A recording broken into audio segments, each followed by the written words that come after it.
Oh wait, we are live. Yeah. I didn't even realize. What's up, guys? Hope you're doing well. I can tell what kind of stream this is going to be today. Welcome to Grumpy Old Reds, where we'll be covering off a lot. I can already see you lot in the chat have gone crazy over the whole Jono debate as further twists have happened in the last few hours, which we'll get into. We'll touch on the Forest fixtures. We'll touch on the players that have been linked. We'll get all yours, lots of opinions, as well as these three idiots. So welcome to Grumpy Old Reds.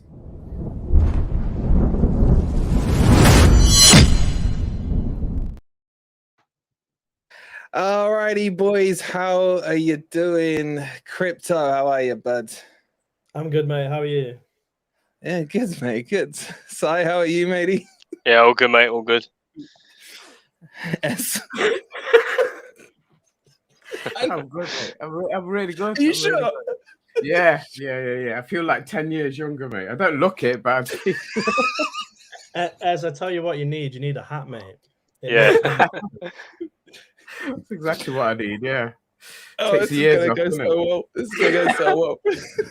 Let's say hi to everyone in the chat. There's been so many messages on Jono before we even started. So I guess we're going to have to start there. Great Right, start. he's in the house. Urquid's in the house. He wants to leave. I can understand if he is tired of the boring low block Cooper ball, he says. Maybe. Tony said if he goes, good luck to him. Simon's in the chat as well, Si. You'd sell him for 50 mil. We'll go into further details on that in a sec. Son says, I think selling John at 50 plus would be good. I think we play okay without him.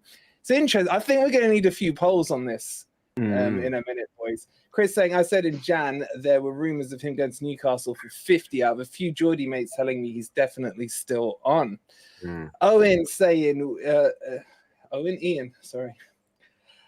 We would weaken ourselves selling John MG Double Taiwo, keep them, and they will provide us with goals to keep us up earning more money in the Premier League. He's looking at the long term. He's looking on long term. Rhino's saying we're not a selling club. So many more. Get into all of them. All right, guys. All right. I'll start with. I want to start with you, Sai. I'm having a problem with my camera at the moment. All right. Go to Ez first. I'll go Crypto first because Ez will start cracking up. Crypto, where are you on this Jono thing, right? We'll talk about all the details and the latest developments in a second. And guys in the chat, as some of you have already done, get your thoughts in. Would you be willing to see Jono go or not? We'll bring the messages up. But Crypto, where are you with this Jono thing? I think Johnson's a great player, and he suits the style of this season that's just gone by quite well. I think Sai said in his comment, in terms of counter-attacking football, he's probably perfect for that. Now, if someone was to bring in, a 50, 60 mil offer, I would be tempted to let him go. What I'm thinking is, I think, how much did we end up paying for Morgan Gibbs-White? Was it around 40, 45 mil in the end? No, I think about 30 mil we've paid so far. Yeah. So it is, if someone comes in with a 50 or 60 mil offer for Johnson, is he worth, double Morgan Gibbs-White? When I was watching Johnson last season, I like what he does in terms of, attacking prowess. But apart from that, he doesn't seem to do much. He never tracks back. He's the season where we had Spence, he was brilliant because Spence would run down the wing and he would feed him balls and it was perfect for him. This season, he's relying on a different play style. And although I think he's got loads of potential and I think he can be a great, right winger / potential striker, I don't know if he's worth keeping if we could bring in two people who could potentially, 230 mil signings for one Johnson could potentially benefit our team. Okay, all right. I see where you're going with that. Cullis, you can't say no and then say 60 mil, Cullis. Come on, man. Be consistent, man. Be consistent. Good to see you, Owoni. David saying Jono's not for sale. End of. There's so many comments on Jono here. One more season to establish us back in the Prem, says Randoms. London says you can understand any transfer if there is logic, reason both sides. With Jono going to Brentford, I can't see it. Villa, Newcastle, etc. I could. When the top dogs come in for him, it will be difficult. Steve says, never tracks back. Did you not see him track back to show Richarlison how not to be a dick? Yeah, when was that? Oh, that was at home, wasn't it? That was early on in the season. Yeah. So where are you on this one? I think it's tempting not to sell him just because he did quite well last season. We want to keep building on what our success from last season. We don't want to just as said, turn into a selling club. And I think the big problem is it's just a replacement. If there was an obvious replacement that we could replace Johnson with, I would probably sell him. It's just even if you get 56 million, are you going to be able to spend that money getting adequate replacement? Yeah, I think that's for me is the big worry really with selling Johnson. But I think 60 million, you've got to be looking at that because I don't think he's a 60 million pound player, to be honest. I think I think we probably value him more because he's a homegrown player. But I think if you were a Aston Villa and he came to your team, I don't think you would really, he wouldn't be your star player, would he? If he was a Villa or a Newcastle or Spurs, something like that. All right, let me bite back at you, but before I do randoms, as always, Mr. Generous gifting a sub to Awani. Congratulations, Awani. Make sure you thank the legend that is randoms. Appreciate it, buddy. You're way too generous all the time. So just on that one, because valuations it's like selling a house, isn't it? It's only worth as much as someone is willing to pay. And the example I've kept using is Gordon from Everton. He's not a 40 million pound player. I mean, he's gone to Newcastle and sat on their bench. He's not made any impact. Is Jono better than Gordon? I think if Johnson went to Newcastle, he would have the same sort of season Gordon's had, to be honest. That's my opinion. I don't think valuation here, Si. I'm talking valuation wise. Yeah, I don't know. To be honest, I went to Everton away and Gordon looked like the best player on the pitch by far. He looked really good. Yeah, I mean, Ez was there as well. I think he could say the same. So I think Gordon is a really good player. As I said, I don't think other clubs value Johnson as much as we did. I think if the club signed Johnson for 60 million, their fans would be going crazy, to be honest. In terms of, what they will probably be, very skeptical about the signing, in my opinion. But as I was saying earlier, we got to be careful. We don't want to just ruin, if Johnson plays well for us, gets 10 goals, we want to stay in the Premier League, don't we? Because staying in the Premier League is worth way more than 50, 60 million. So, and as I keep saying, it's just because of our counter-attacking style of play that Johnson suits us. We just launch the ball up and then Johnson, uses his pace. I've never really liked Johnson's crossing. I think that's something that I would, see an upgrade in terms of the actual crosses, because I don't think I've ever seen Johnson, do a cross. He crosses it on the floor, but he doesn't, put those crosses in. He does. Yeah, he doesn't put those headers in. So as I said, I don't know, to be honest. I think if 60 million, I think I would probably sell him and just play Scarpa on the right, to be honest. All right. That would be your replacement, Scarpa. For now, yeah. Until we, if we're then linked to someone, we can buy someone. The thing is, I get what you're saying about the counter-attack in football. My question back is, are we playing that style because we have Jono? Is it becoming like a case of, let's just give him the ball, chuck it in behind? Would maybe Jono not being in the team, if you look at the last few matches, now I haven't said my opinion here, I'm just giving the counter-argument, if you look at the last few matches, Cooper did drop him. And we got results out of it. We didn't miss him in those games. I don't think we missed him in the games he sat out. So that's what I'm saying. I'm open to selling him. If you go, 50 million plus, I would be open to selling him. I think he's worth less than that, to be honest. So we would be getting more value for money in terms of selling him for 50 plus million. Okay. Ez, you chilled?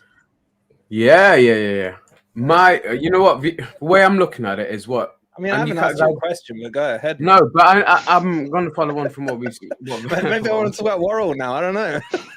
I'll go on what the subject is, but you guys. Before you start, I'm going to put a poll up in the chat. I'm just going to put, would you sell Johnson, yes or no? Let's not go into the reasons or whatever, but what is your gut instinct? Forget price, forget everything else. Just would you sell him, yes or no? Sorry, Ez, I won't interrupt you again. No, it's okay. So you guys have all kind of touched on it in different parts, but I think the question is, what's his value to us as a team, not financially. Because if you look at what Gordon, they sold him for 40 million, which money-wise, great, but has that really helped him out? Because I think if he'd stayed, they'd probably they would have finished more comfortably than they did, rather than doing it on the last day of the season. I think if they'd kept him, he was more valuable to them staying than the 40 million they got for him. And we had a similar situation when in our promotion season, when again Brentford came in for him in January, didn't they? And tabled a £20 million bid. Which, was it 20? I think it was 18, 18, I think. I remember. Yeah, 18 to 20. But that in the Championship, that's that's a lot of money for a Championship player, especially for his first season in the Championship. But we took the gamble because he was more valuable to us at that stage of the season for our promotion push than selling him, and we wouldn't have had time to replace him anyway. So it's a value of what he's worth to our team, and I think he's much more valuable. If we can get one more season out of Jono, imagine what he's worth then. Even if we don't all agree that he's worth 50, 60 million, that will be the going rate. We won't be anything less than 50 million that we'll entertain.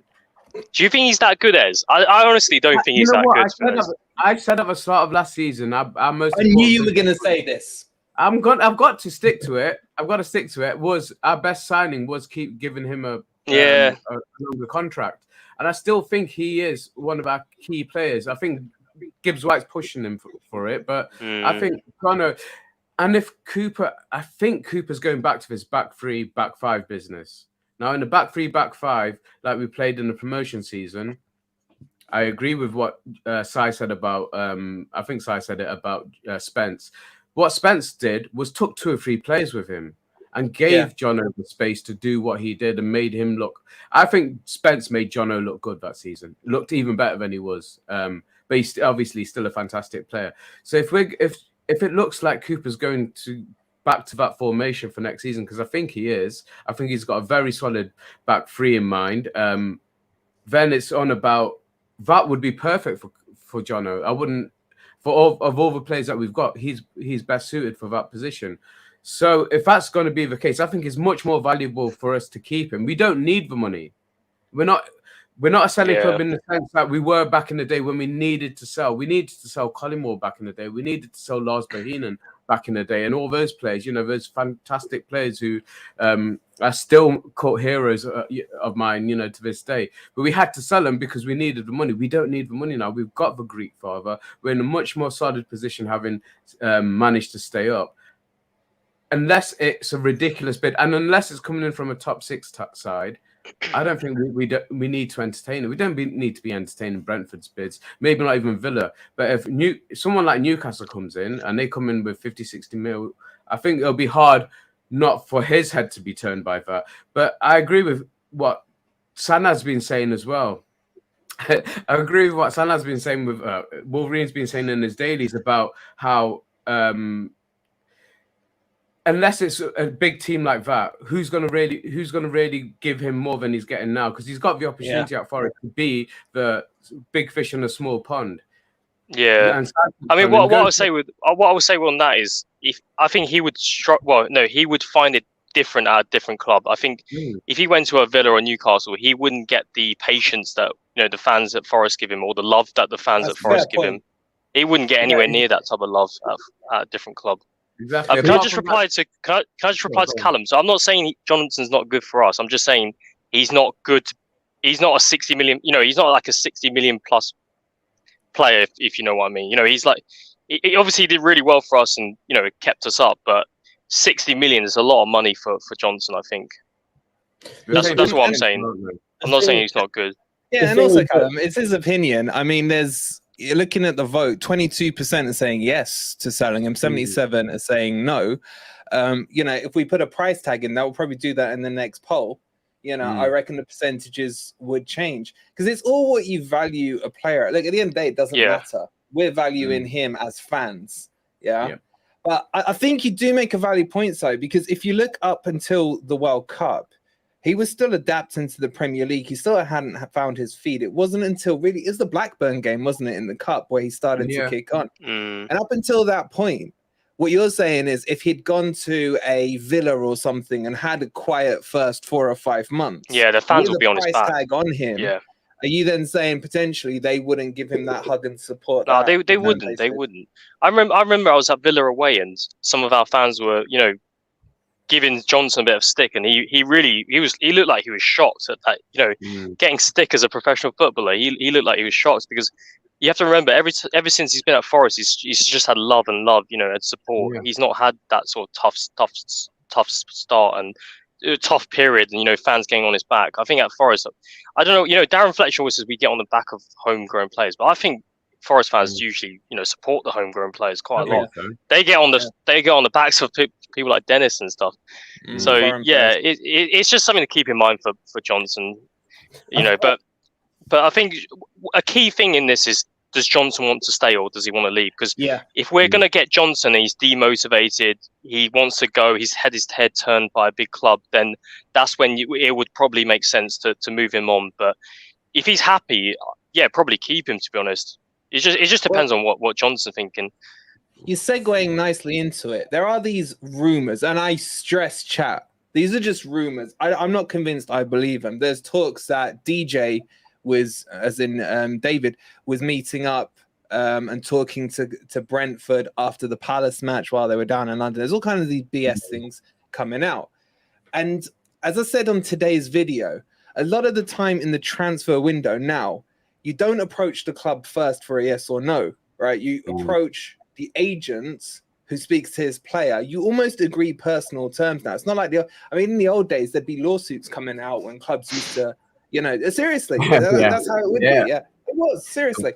And now it's a case of you decide with the player. If there's an interest, then you start approaching the club and talking about fees and stuff. That's why when you see now, when a club has accepted an offer, how many times have you seen a player reject after it's been accepted on personal terms? You don't see it much now because of the way they do it. But anyway, the point is, there's rumors saying that he's had a chat. I am starting to get worried, Crypto, about the way that this is developing. I mean, we were laughing at it last week when it was West Ham and Everton. Now there's talks of Villa. There's talks of Brentford have officially put a bid in, etc. Are you thinking there's anything, looking at it from Jono's side, where do you think he stands, Crypto, on this? Do you think there is maybe a chance he wants to look? And what do you guys in the chat think?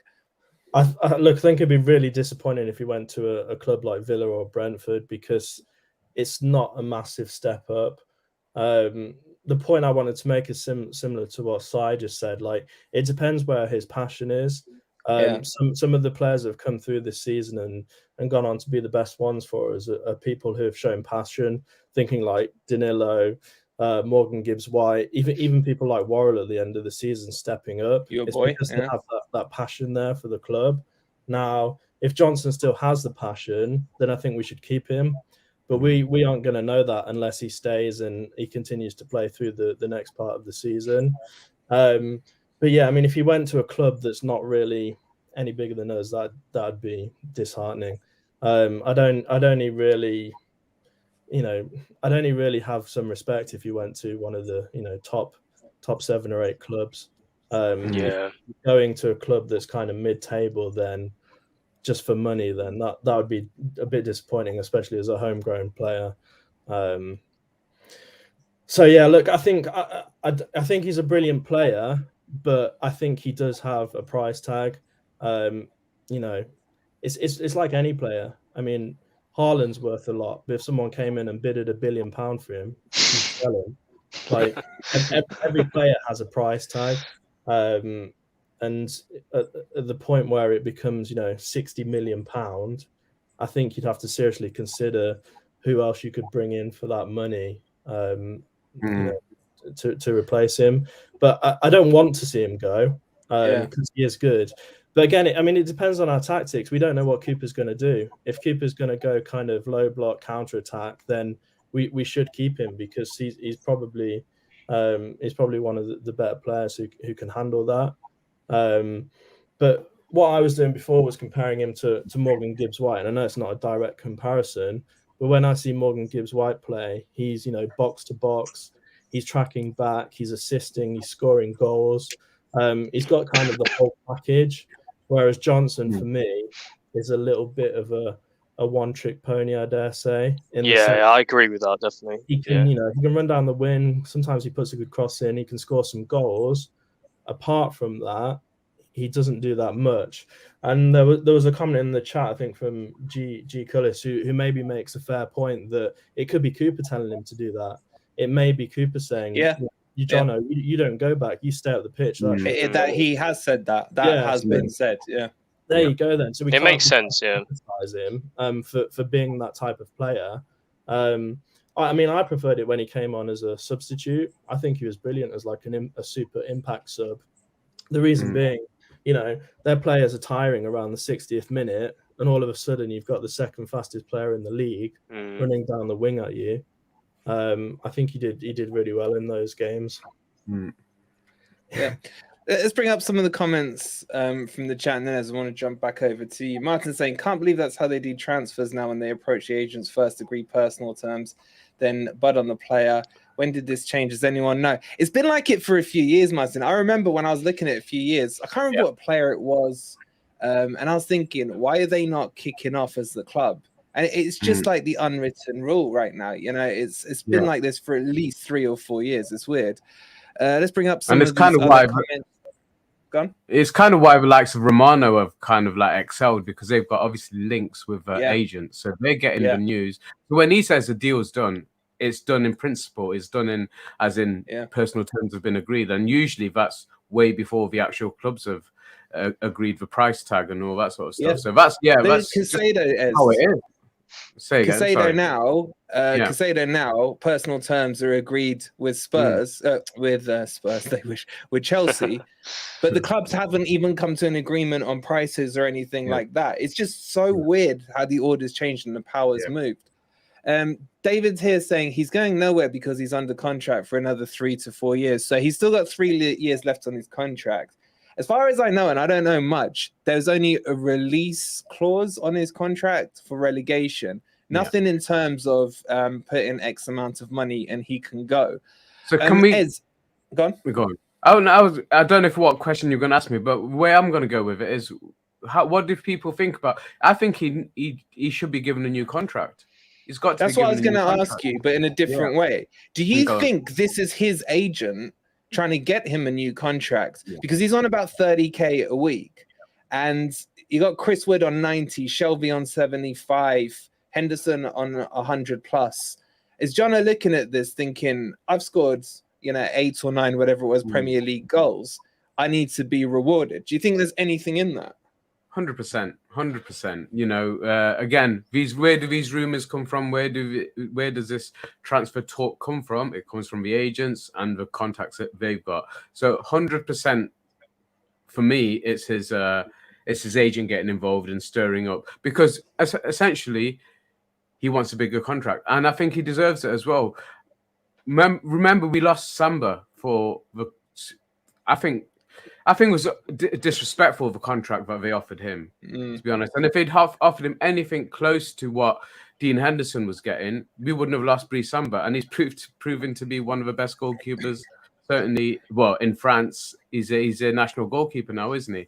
And he's been given the opportunity. So I think we've made mistakes down the line. So let's not make another mistake. If the club really want to keep him, then they're going to have to offer him a new contract. Simple as that. He's not going to stay another season on the same contract, and if they don't move on that, then I think he's going to be sold.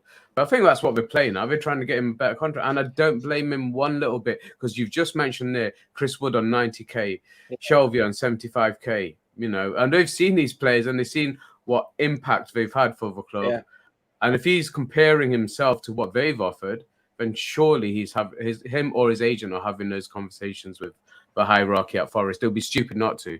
You got to strike while the iron's hot.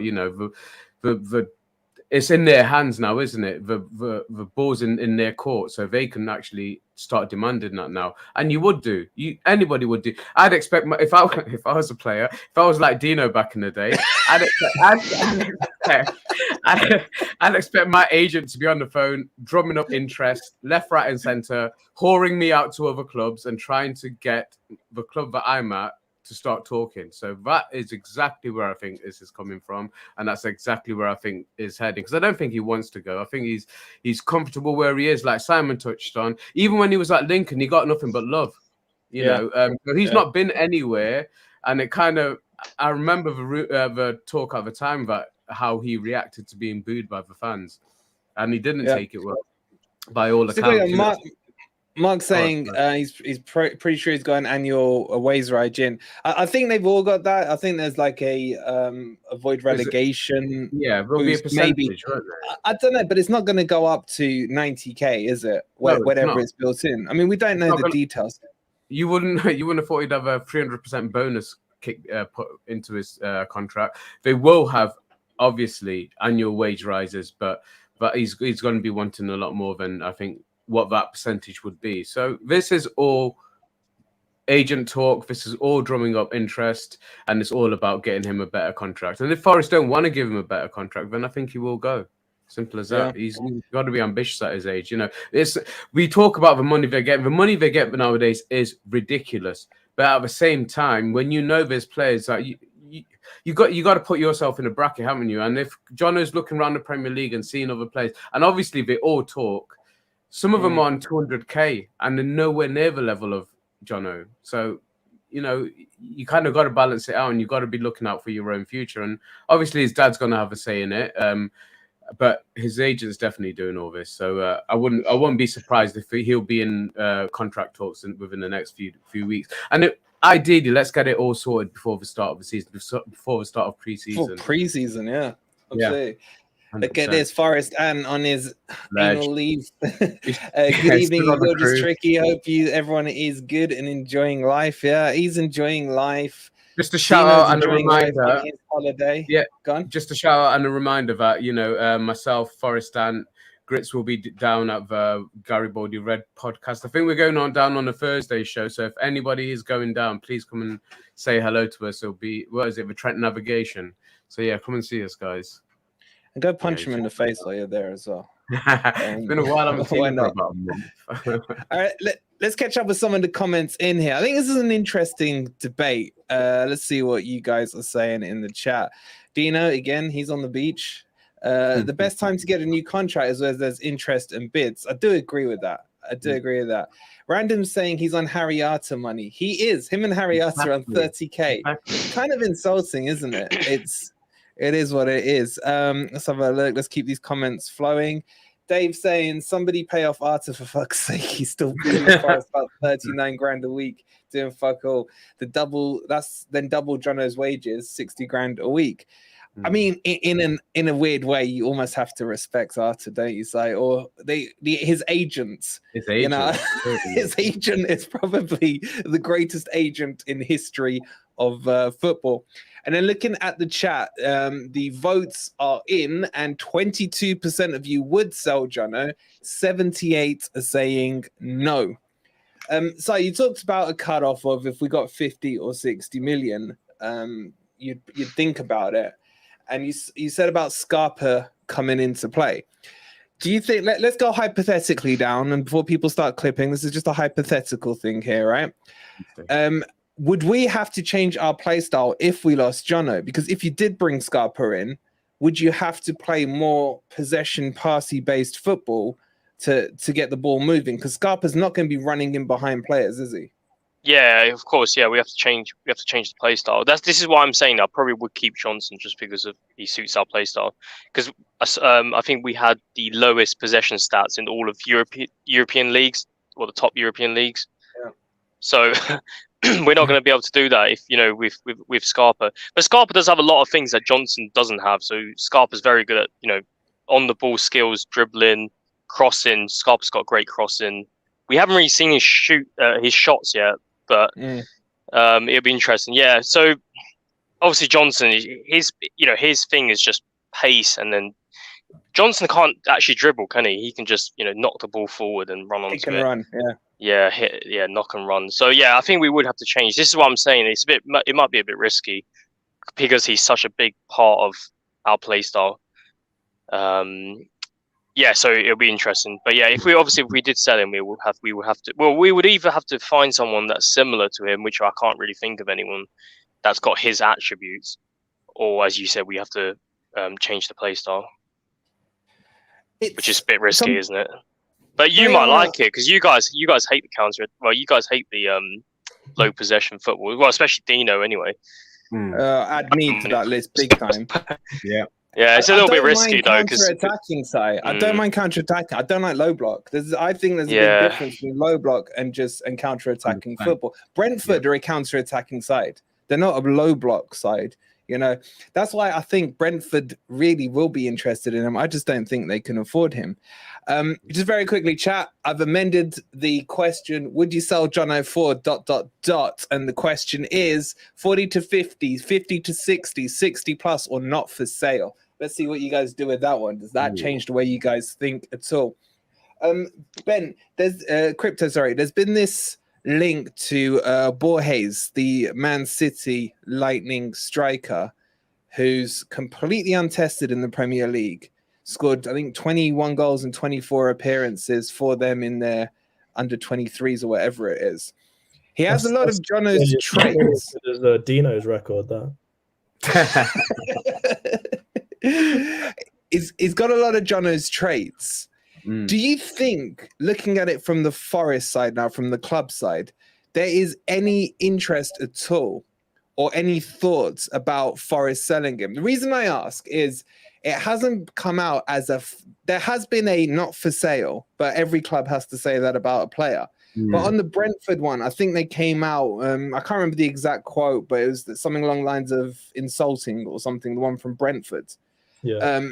Again, does that necessarily mean it's a flat out no? Or do you think the club would maybe look at, okay, if we sold him, took 60 million for him, and then brought in a Borges, who has similar traits to Jono, nowhere near as good, nowhere near as tested, for 11 million. Do you think that's something the club are actually considering? Or where do you think it is from the club side here?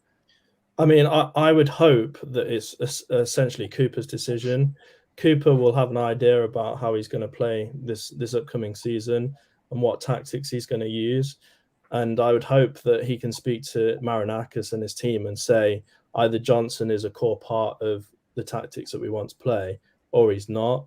You know, if he's going to play similar tactics to last season, where we are basically counter-attacking as much as possible, then I would keep him. Like I say, I always think there's a cut-off point just in a business sense that if someone offers X amount of money, I think they would sell him regardless if it was a stupid amount of money and, you know, way higher than he's actually worth. I think he would be sold purely based on the amount of money that's coming in. But it really depends what plans Cooper's got for him. And like I say, it depends on Johnson's passion as well. I mean, you can try and bring this guy in and replace him, but Johnson is proven, and he's also proven in that position. We know he can score goals, and we know you're starting to feed in Taiwo. I think personally that Morgan Gibbs-White is a better feeder of the ball into someone like Taiwo, because Taiwo tends to cut inside. I think that partnership was beginning to work really well. Flourish. But look, I think I hope it's down to the manager. I hope they give him the final say on it, because, you know, as someone in the chat said, 60 million's a lot if they were to bid that for him. But if he keeps us up, if he scores 10, 12 goals next season, then he's worth more than that. So 100%. 100%. But the thing is, the last few games we didn't even start with him, and we still won games. We don't need, you know, he's not. We can win games without him. I don't think we missed him in those games. Yeah, but Si, you could argue back saying, would we have beaten Leicester without him? Would we have beaten Leeds without him? Would we have got the points against, wasn't it Chelsea at the City Ground where he got the assist for? Yeah, and Everton as well. Everton, but we might have won different games. We might have won different games, you know. It's hard to say, isn't it? But I know what you're saying. It's one of those ones. I just want to shout out AJ's comment here. I think this is one of the best comments of the night. There's been a lot of great comments. I'm trying to keep up and read them as they go through. Keep them coming in. Also, we've got, I think, about 200 of you already in here. 39 likes, guys. Please hit the like Come button if you on. haven't already. And make sure you're subscribed. And again, let me reiterate, no one here is saying sell or keep. We're just having the debate on both sides, like we always do on this channel, just to look at the pros and 100%. cons of everything. And then we'll listen to your opinions, etc., and bring those up. I love this comment from AJ. Forest selling Brennan would have the same impact as Leeds selling Kelvin and Rafinha last season. Relegation battle. What a comment that is. He's spot on, isn't he? Most importantly, because the biggest problem was they didn't replace them. So it doesn't matter how much money you bring in. If you can't replace the players that have gone out, then you're weakening yourself, because financially, like I said, we don't need 60 million or whatever the price tag might be to survive, do we? What we need is... Hold on, there's 1 second. You dislike because Simon hates Johnson. When did I say that, man? I mean, if you got that from it, London. I said if we get 60 million from him, that's 3 times more than our transfer record. And I'm just saying he might be worth selling for that amount of money. Mate, I go to all the flipping games. I don't hate Johnson. He's a massive part of why we did well last season. I'm just saying 60 million, like, I would consider it. That's what I'm saying. Yeah. London, if you don't want to hear the debate, just don't watch, debate. Man. I mean, people make it out like we have the control. We press a button and Johnson gets sold. Like, we're just having a debate, mate. What were you thinking? We haven't finished the debate. People make it out like we're selling him, then we're keeping the money for ourselves. It's like, flipping hell. Exactly. Sorry, Ez, I just had to bring that up. Sorry. No, you're absolutely right to, because this is it's a fan channel, guys. We're fans. We're having a debate. You guys are here to join in and chip in and give your opinions, and you're more than welcome to call us out if we said something wrong. But at no point did Simon say that he hated Jono. So for you to extract that from the chat, that's why I needed to be called out. But going back to the play, is it Armando Broja that we're on about? Not Borges. I don't know who the that is. Is it Broja that we're on about? You haven't been watching the videos, have you? Portuguese, man. That's how you meant to pronounce it. Trust me. No, it's Broja. No, you're thinking of someone else. If he's Portuguese, you pronounce a J. It's Broja. It's a G, you bellend. It's a G. Is it? Is he what you gotta say? Well, then his first name's Carlos. His first name is Carlos. We're not talking about the same player. Yeah, you're thinking of Amanda Broja, aren't you? Yeah, that's who I'm thinking of. Yeah, no, it's a different guy, man. Right, man. That's why. Carlos. That's why I was confused. How would you say Carlos? Sorry, but yeah, maybe I just jumped on it because I heard you say it wrong. All right, but yeah, then I don't know much about him, to be honest. I know about Broja, but Broja was another one that we've been kind of linked with as well. He got injured on loan at Southampton last season, didn't he? And he's a decent player. But I'd take him. Yeah, definitely. I 100% I would take him, but I don't think Chelsea want to sell him right now. It might be another season-long loan they'd like to put, but I'd take him. We'll talk about loan options maybe at some point in the future, because we will still have two homegrown loans, or one homegrown and one away. You can have 4. Yeah, so that's something we've used well in the last couple of seasons. So I can't see us not exploring that channel as well. And if there's players out there that we can bring in, but I'd look at loans with an option to buy without a doubt, because we've been shafted again, aren't we? Or we've been bell-ended again. Simon's the new sorry Mike. Everyone's a bit aggressive today for some reason. I know, it's a heat. I don't know if it's the weather. It's the heat, isn't it? The weather, lack of football. Every Saturday now, I spend out shopping with the missus, mate. So I'm fucking fuming. I was in Nottingham today, shopping. God. Wait till the football comes back and I've got Pardon my Anyway, back to the point, Ez. What were you saying? Something about some Brojas or Broja? Yeah. Okay, I told you it was a pronunciation, so it was obviously the wrong player that I was talking about. I don't know much about Borges. You'll have to. I'll have to watch. I'll have to watch your dailies, mate, and catch up. But there's obviously players out there that we could replace him with, and that was the problem with going back to that comment about Leeds losing Calvin Phillips and Rafinha. Yeah. They never replaced him, and if we do sell Jono, we've got to replace him, and like for that price, you got to be looking at up and coming players. So if you can't replace the players, that's where the problem is. There's no point getting the money in if it weakens you by not being able to get other players in. Yeah, but would you argue, Ez, that maybe they did think they'd replaced him? Because if you look at it, they brought in Nonto and Sinistera, as replacements. Both, I think, are good players. Okay, maybe not Rafinha level. And then in terms of Phillips, they brought in Tyler Adams, who I desperately want at Nottingham Forest. So 100%. although I agree with what AJ said, technically, did they replace him? Crypto, you got your hand up. Someone was asking me to wave at them. Well, you might as well answer that one then. Sorry, say that again. Do you think Leeds did or didn't replace those players they lost? With Nonto, with Sinistera, and with Tyler Adams? As in, will they or? No, were they adequate replacements? He was reading the chat as I'm coming back to you. I was reading the chat. It turned into, it went from like Simon Hate to Simon Love to sorry Simon. To Crypto, give us a wave. To Crypto doing his day job for us. But yeah, I mean they obviously tried to, but I think their manager was the issue because it sounds like they weren't his signings; they were the club signings. That's what the club for were the adequate, but he didn't play him well enough.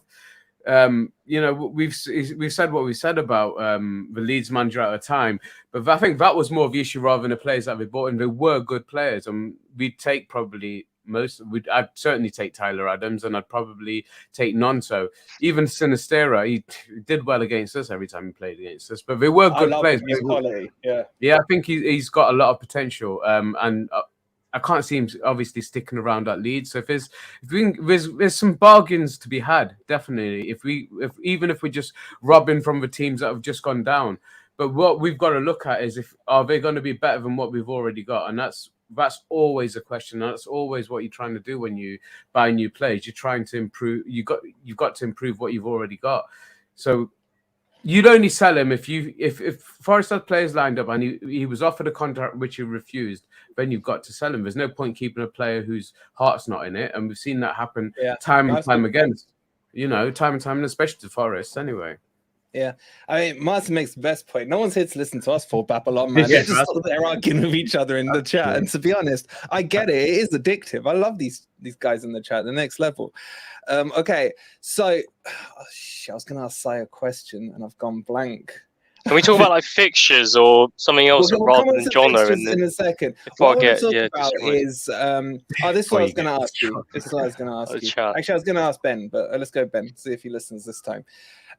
Wilf, do you think Forest have got enough money to do a transfer window that they want to do this summer? Or do you think we're going to have to generate some money for sales?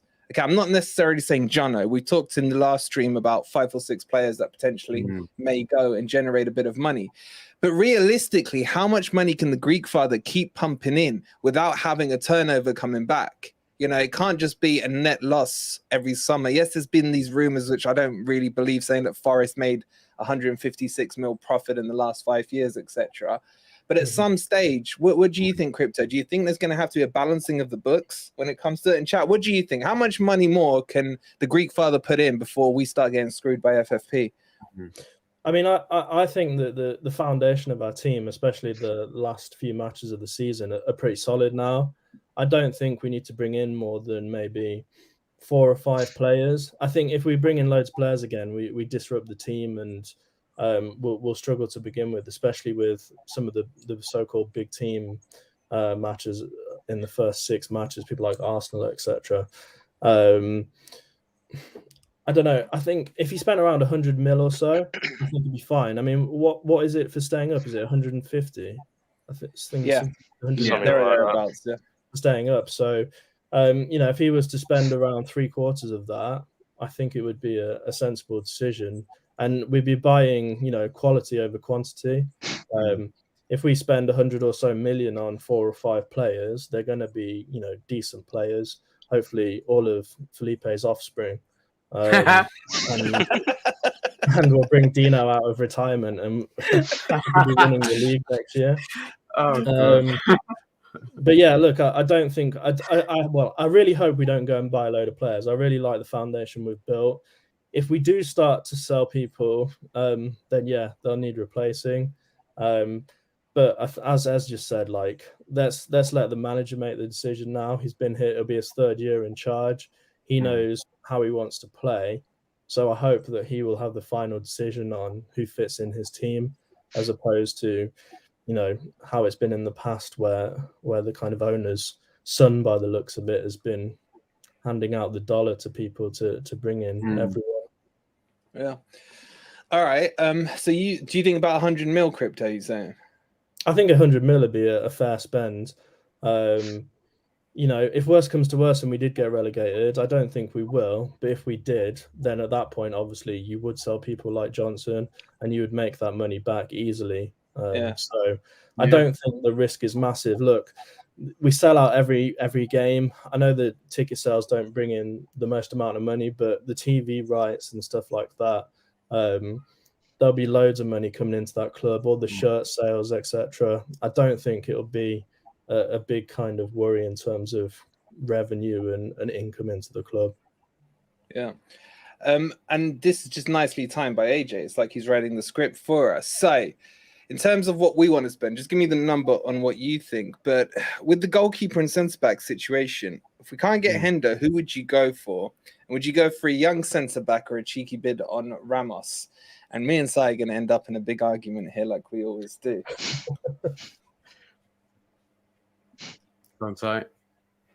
Sorry, you still. I was reading. Yeah, I was reading the flipping chat. Sorry. Sorry. Say again. It's addictive from earlier. What is right? It's Like, AJ's So I'm getting so slated in the chat. I'm just, oh, no. Welcome to my world, mate. Welcome to my world. So, on centre backs and goalkeepers, Yeah. Would you rather get a young up and coming centre back, or would you prefer an experienced golden oldie? Guys in the chat. Yeah, you know what I've said before. Like, I don't mind centre backs being a bit older because they have the experience. The prime example everyone always talks about is Thiago Silva at Chelsea. What's he now, 38 or something? Like, he's getting on a bit, isn't he? But he's still, probably their best defender. So, with the younger guys, it's a little bit more of a risk, I think. I'm not against, like Saiss or Cody coming to the club. Why, man? Come on. Oh my god, because they bring the experience and they're cheap. They're super cheap, man.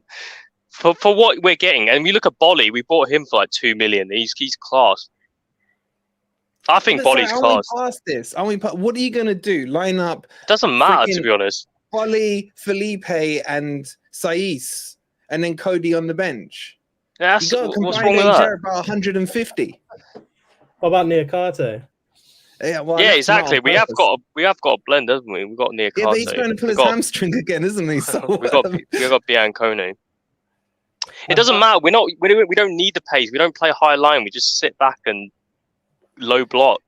I don't mind 3 older guys at the back. The pace is not really a problem. And if we've got, if we're playing a 3 and we've got Niakate there, it's fine. The other 2 can be a bit slower. Just get Niakate to cover. I'm going to put this. I still think. Would you say Saiss is an upgrade on Worrell? Yes. Yeah. So let's not forget though, and I mean, I was the biggest Worrell hater of all time, but the last few games of the season, last 4 or 5 games, he won man of the match 2 or 3 times, and he was absolutely brilliant. Yeah, Worrell was really good. I've always liked Worrell. I still really like him, but I'm just saying, I think Bolly's better than him. To be honest, I would play Bolly over him. I think Felipe, Bolly, Niakate is an absolute brick wall. You talk about long term, but it depends on who we can get. If you're bringing a younger guy in who's not been in the Premier League, it's a bit of a risk, isn't it? Especially if we're paying big money for him. But I know what you're talking about.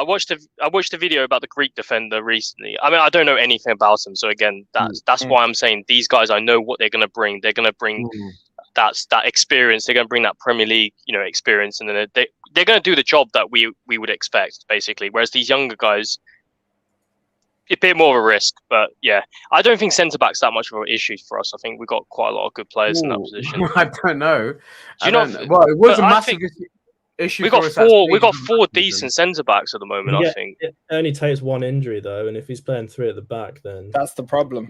Yeah, you would need to bring someone in, but it's not the most important thing. I think we need a CDM more important. I agree, Si, but the point here is most of the links at the moment are centre backs. Yeah. And so I think it's just they're cheap at the back. I think these centre backs are cheap, to be honest. Like Saïs, how much is he going for? Like 3 mil or something? They want 4.2. He's done though. I think he's sold. He was really good at World Cup. Okay, well I don't know, but Cody, a year ago you would say he's one of the main players. Not a main player, sorry, but one of the main players at Wolves. But a player that was regularly playing for England or in the England squad anyway, and he's going for 2 mil or something. Yeah, but he couldn't get into the Everton team. Yeah, I know, but I don't get how you can become bad in a season. Ez, where are you on this? I put it to the chat, and 67% are saying they would take someone less than 30 with no Prem experience. 32% are saying more than 30 with Prem experience. What side of this equation do you sit on, or do you just sit your ass on the fence? I was going to ask Sai or Crypto a question, just devil's advocate. Worst case scenario, we sign these older centre backs, and then we get relegated. What can we do when we're stuck 2 or 3 seasons with these aged players? But you've seen Steve Cook; he was magnificent in the Championship. Yeah, he was. And the younger guys, they would be gone, won't they? They'll be gone anyway. We wouldn't be able to keep them. So it depends on how you look at it. But from my point of view, if you look at the player that Wolverine mentioned today, the Greek Mavropanos. Yeah, I can't. Oh God, he's really good. He's got a lot of good potential, mate. I only know through FIFA. I haven't watched him. He's decent on FIFA. He had no informs this year, as. Yeah, I know. I can't say you. My best FIFA players, I just made a custom player called Dino with 99 long shots. He scores 40 yarders from across the pitch. Oh, has he still got a hair though? Have you got him balding? No. Wolverine, how's your hair looking tonight? That's good, mate. It's good. Chat won't know what we're talking about. Back to the point. Ed. The Greek boy, would you take him? We put in a bid for 10 mil. I think it's been rejected. It's probably is he pacey? Tell us more about him. Is he pacey? He is pacey. He's strong. Right. He's 6'4". He can play right side. He can play left side of the 2 centre backs. He's also had Prem experience. Now, granted, he wasn't great when he was at Arsenal. But he's also wants to leave to come back to the Premier League. So he's actually determined. And I have a thing with centre backs from the Bundesliga, man. Look at Niakate, look at Lacroix, look at Ndiko, who's gone. And don't forget, he's Greek as well. Yeah, he's Greek. He's Greek, so that will grease the wheels a little, isn't it? I'm only going based on the 3 that we've been linked with. So him, Sace, and Cody. Out of the 3, I'd go for him. 100%. I think there's a lot more potential there, and he's more of a longer term signing. Also, would have some sell-on value if the worst came to the worst. So he's more of a risk. He's more the risk, though, isn't he? He's the biggest risk, I think. Yeah, but if you're saying we've got a solid base, the cost as well. But we're talking maximum. We're probably going to be looking at 12 million for him. And look what. Do you think he's the thing is though? You have to compare him to who we've got. Is he going to be that much better than, for example, McKenna? He's better than McKenna. Yeah, he's better than McKenna. Because if McKenna was in the Bundesliga, maybe he would look a lot better. That's what I'm trying to say. The Bundesliga is hard to say, really. It's hard to say, really. I know Niakate is a bit different because he was always a really good player that I, knew was going to be really good when he came to Forest. I remember how much you paid for him. We got an absolute discount on him. I don't know how we got him that cheap. It's just for German league, but they don't overcharge players. But I think in general, any good signings you're going to get out of the German league, you're not looking at 40, 50, 60 million. Even Kai Havertz, how much did it cost? Chelsea love overpaying anyway. But you can't say that. He went for like 75 million. I know that's because Chelsea love overpaying. Yeah, but look at Lacroix. He's got a 40 million release fee clause. That's not exactly extravagant.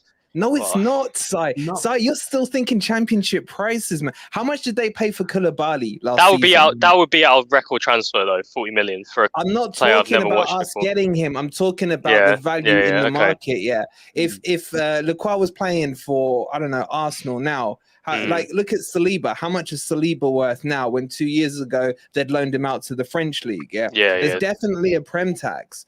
And you look at, the player from Morocco, I forgot his name, the number 8, the CDM, the box-to-box. Amrabat. Yeah, I would love him. No. The young one. He was meant to go to. He plays for Angers, and he was meant to go to Leeds in the last window. Oh, what's his name? They wanted 35 mil. Someone in the chat. I always forget his name, and someone always reminds me. Anyway, Leeds were gonna. Benucci or so? Is it Benucci or something? No. Moroccan player. When they write it, I'll know it. No, when they write it, let me just finish the point though. They said to Leeds 35 mil, and he's yours. Yeah. They ended up selling him to, I think it was Monaco or Lyon, I can't remember which one, for 10 mil. That's the difference you get when you're talking about players outside of the Premier League and the Premier League tax as well. Thank you, Harvey. Harvey's the closest. He's the closest. Harvey, that's why AJ's got him as well. He is quality, man. I'd have loved him.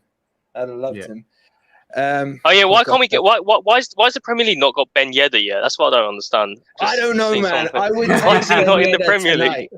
Why is he still at Monaco? I don't understand. 20 mil would get him done. 20 mil. That's a plus 30 guy I would make. He's such a FIFA player though, isn't he? Like 5-star weak foot, mate. 5-star weak foot. My worry is if we bring in a really experienced defender, and Cooper says, right, I want you to throw yourself in front of every ball and play really physical like our defense do. I don't think they'd do it. I think if you bring in someone who's at kind of the end of their career, they don't want to be told what to do. Like you see all the blocks we've made with like Worrell and Yates this season, just literally just diving in front of the ball, like putting their body on the line. If you bring in a defender who's, 32, 33, who thinks they know best, I don't think they'd do it for the club. Unless Crypto Felipe did. Yeah, Bolly did. I remember Bolly putting his head right in the way of one. Exactly what the point I was going to make. Look how Felipe took on the challenge when he came. He didn't look like he'd never played for us. He didn't look like he'd never played in the Premier League for a start. He slotted straight in. That's what I'm trying to say. That experience, and how cheap was Felipe? Was he like 2.6 million or something? 2.2, yeah, but you know what? I don't think that's the typical thing because I think we got an absolute gem there. I think we got but there must be a bit of luck involved in that. I mean, there's got to be for him to come and have that desire when he came. Obviously, a lot of you got to think a lot of these players want to play in the Premier League, but we've signed all these huge contracts where they are, and they don't get the opportunity. And even if they come at the end of the season, end of their careers, like Felipe, and I firmly do believe Felipe's probably got another 3 or 4 years. He will be our Thiago Silva. I firmly believe so, and I think the fans have taken to him, and he's taken to the club as well. But he's a rare gem. You're not going to get many 30-plus players who are as good as him or as dedicated as him. I think we have to start looking younger. I think we have to just to balance it out because if we discussed it in the last stream about who we'd keep and who we'd lose, and we'd said if you got Worrell and McKenna, one of them has to go, and I do believe one of them does have to go, and it's probably going to be McKenna. So then that leaves Worrell as probably our youngest defender at 26 years old. Oh my god! Someone just said Bardet. Forgot about him. AJ, your comment of the night has gone to lights out. Forgot about him. I think also Cooper and his young, quick, solid defender. And they're going to learn from those mistakes. They have to learn from those mistakes they made last season, definitely. And Bardet was a huge mistake. There must have been something if you decide for it, I think he decided himself that he wasn't going to stay at Forest. Once he wasn't given the opportunity, we thought, well, I've got to go to another club. I don't want to end up playing a game so I can't go to another club. So I think a lot of it was in his court as well. But Cooper had the opportunity to play him when we were really, really struggling with our central defence. Cook, man. Yeah, Cook, exactly. And I don't buy this. I don't buy the stuff that people say that, there was some agreement that he wasn't going to play for Forest. I think he came and then Cooper didn't fancy him.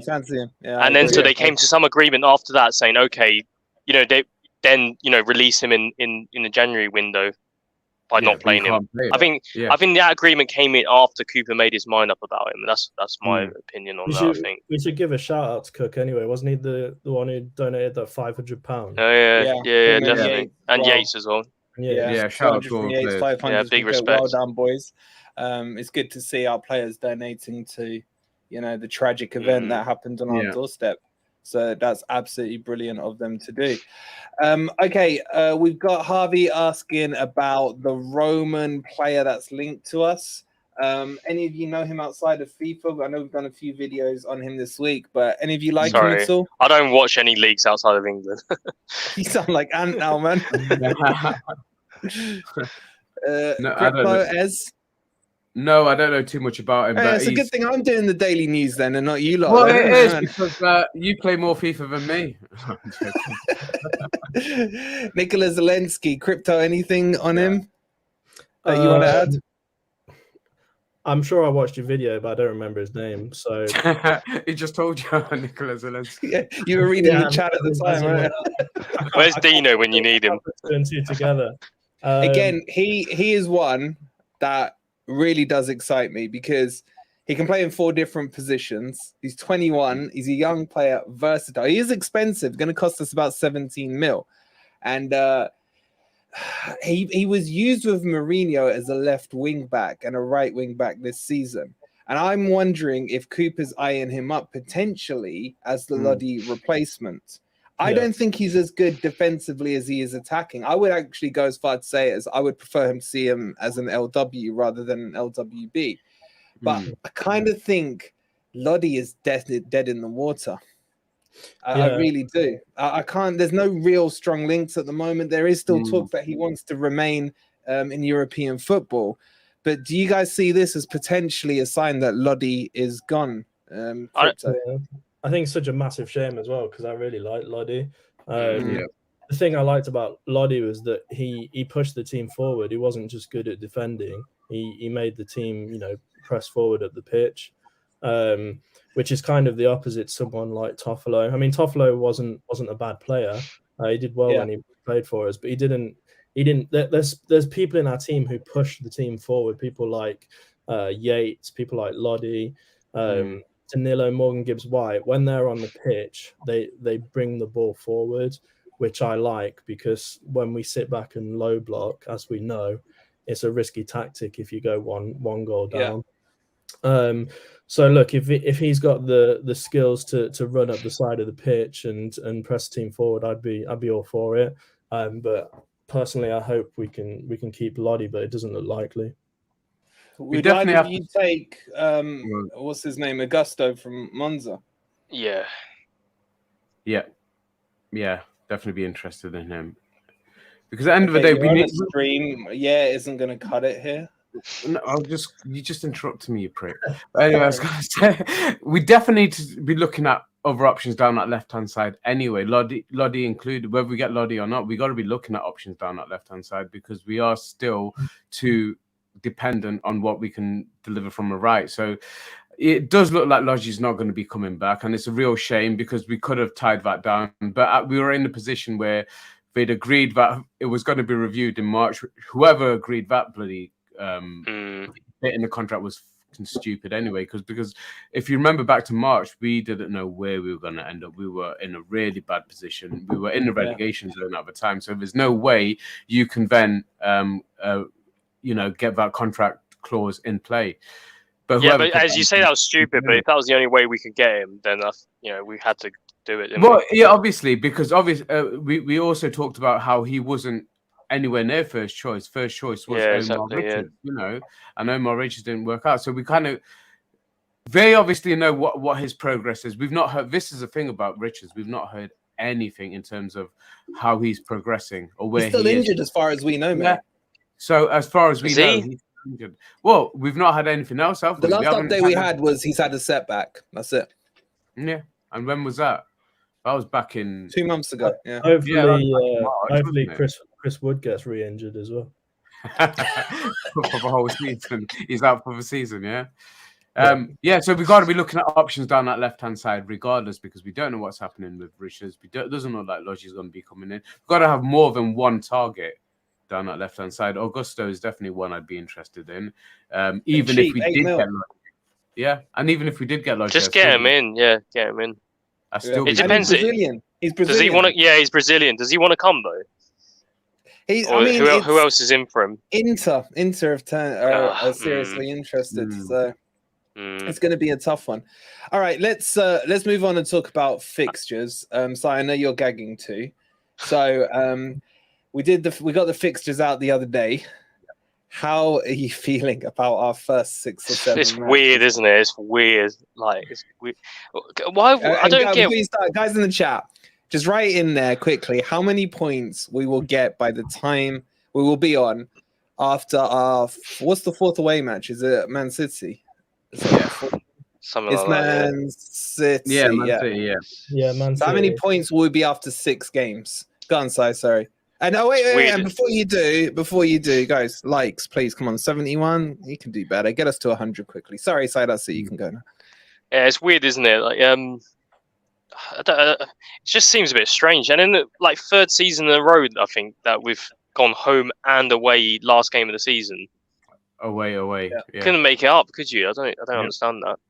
But yeah, the fixtures is a bit worrying, to be honest, because we all think back to Bournemouth and Fulham last season, or Wolves and Everton. When we have this run of games that we think, right, we'll win that game, it doesn't turn out to be like that.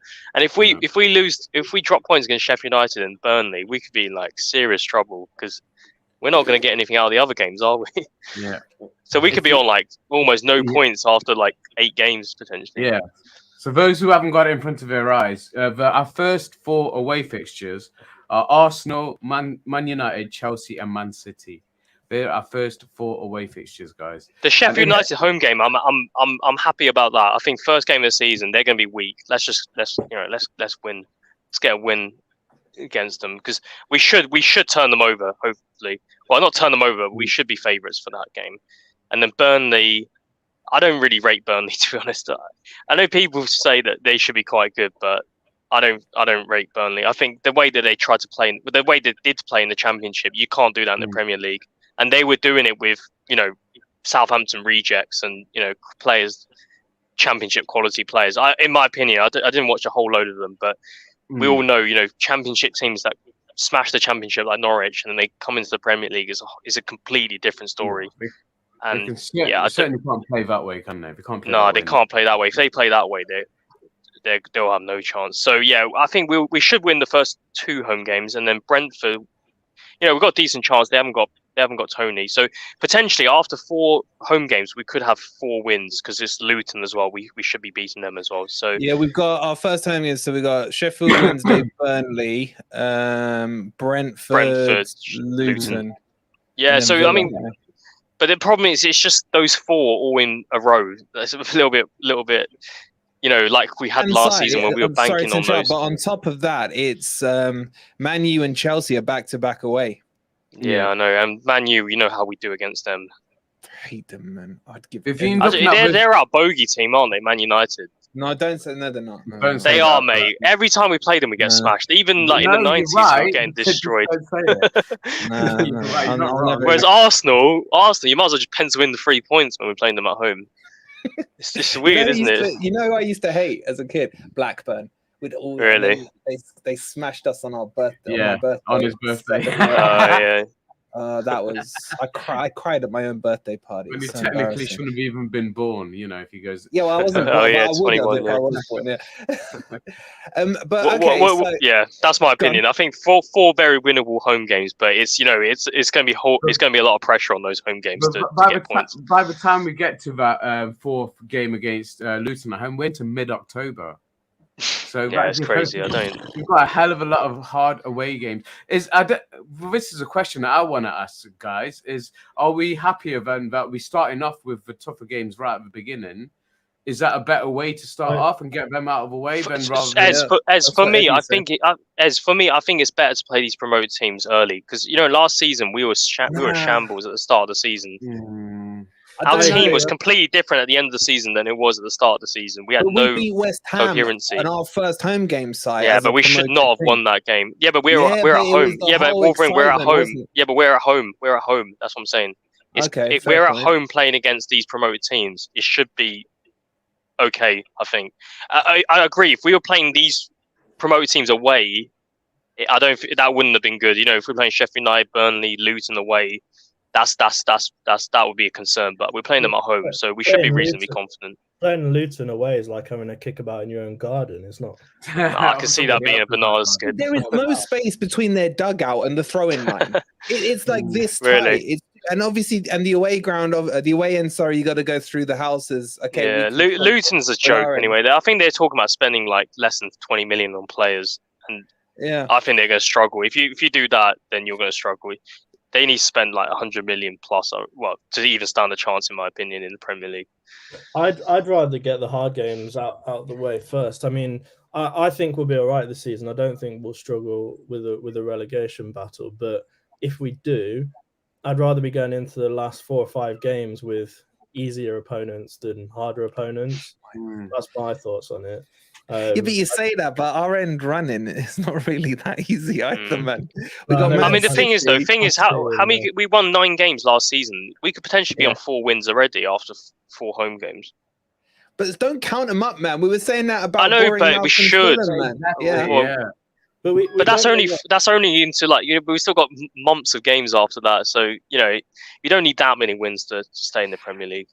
It's not too different as to this season in terms of when you looked at the second half of the season. Most of the home games we had left were against the big 6, big 4, so to speak. We had Man City, we had Arsenal, Man United, and Liverpool. I can't remember the other ones. Yeah, and we ended up beating Arsenal. I think the thing I've learned from this season just gone is don't pencil in the points before the game is played. You know what I mean? It's like the Liverpool one, the Arsenal one, the Brighton one at home, things like that. So I'm looking at it, and I'll be probably pissed after if we lose to Man U. I can guarantee you guys that now. Apologies for my language after that one. But it's like I'm looking at it now and thinking, okay, we should maybe we will see the low block football in the away matches. Yeah, because maybe Cooper's seen that as the style that will work away from home, and maybe we could sneak out 2 points on the road from the first 4. Yeah, and then target Sheffield United, target Burnley. Yeah, and maybe we get 4 points out of those, not 6. So we could potentially be looking at, what's that, 2 plus another 4. So about 6 points after 6 games. Yeah. Having got rid of some ugly looking matches. I mean, would that be a decent return? What do you think a good return is from those? Yeah, no, I probably agree with you on the terms of how we'd play against them, because I think he's learned a lot better how to play against the bigger teams. And I think if we have to resort to what we did towards the end of the season, which is dropping Jono, playing 3 centre-backs and 3 CDMs, if we have to resort to that for those particular away games, then I'll take that, because I think that worked for us. And I think Cooper's now... But he's got to have a plan B that's got to be more attacking at home. And this is where we've got to take advantage of those 4 home games that we're talking about. We have to. If we're solid away from home in terms of low block, keep it tight. If we get away, come out with a point, we come out with a point. As long as we don't get battered 5-0, 6-0 like we did last season, get away to Arsenal and away to Man City, then that's a lot more of a progress anyway. But we have to be targeting these home games. We don't want to be penciling in like you just mentioned, but you got to be looking at this is where we got to be strong. So for us to be able to do that, Cooper's got to have a plan B, which is a lot more attacking at home, because we commented on it throughout the season, and especially the the Everton game at home. That was one that really pissed me off. Yeah, Wolves the way we played. Wolves at home.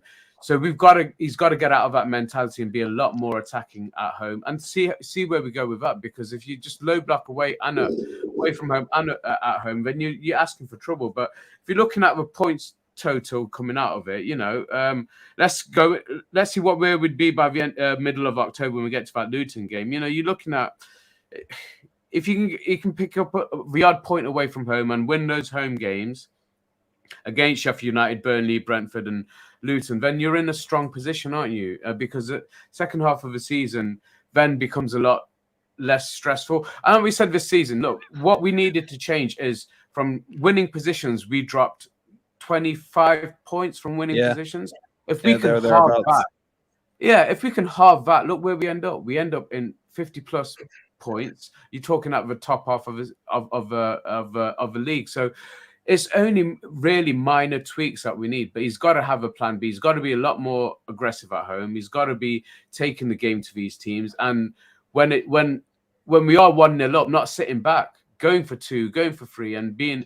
But I think Cooper's learned. I genuinely think Cooper's learned a lot, and we saw the progress in those last half a dozen or so games, and obviously that's what ultimately did enough for us to stay up. You just got to be positive. I don't think I'll be doing another one of those predictors in terms of how many points we'll be getting out a certain amount of games. Because okay, you'll say that your points tally was bang on at the end of the season, but in terms of results, okay, but in terms of results, I got quite a few of the results. I don't care. I said 38. By the way, I have checked and no one got it right apart from me, including everyone who put it in the chat. I think Magic Tree, I don't know if he's in the chat. He was closest. He said 37. I said 38. We did finish on 38, Yeah, but in terms of the individual results, I predicted more of those results. It doesn't matter. It's the final point tally that counts, mate. That's all that matters. But yeah, chat. Do you want us next season? Do you want us to carry on with the Predictor League, or should we do a fantasy league instead? Let us know. Yeah. There's a couple of comments here before I jump over to crypto. I think AJ has been absolutely bang on the money tonight. AJ, what are you drinking tonight? What are you drinking, He's saying, bro? playing the big teams early before they start to click. Chelsea, for example, he's spot on, crypto, because if you look at Man U last season when Eric Ten Shag came in, they got slapped by Brentford away 4-0. They lost their opening home match to Brighton 2-0. Now, with Arsenal making a few changes, with Arsenal having just lost to us, is this as cut and dry as it is? All the Arsenal fans, I mean, I've had some messages from the AFTV boys saying, don't forget 5-0. Are we a different team to that 5-0 team that beat us? The thing is, the point I want to make is if we think realistically, if we take our best team, our best 11, and we go away to Arsenal and we play Man City, do we beat them? Probably not. But at the start of the season, it's not going to be our best 11 if we bring in 5 or 6 new signings. So I'd rather play those games, and if we lose, so be it. We're more likely to beat mid-table teams at the end of the season once our team has gelled like it did last season. To me, that just makes sense. The team will get better once they all start playing together.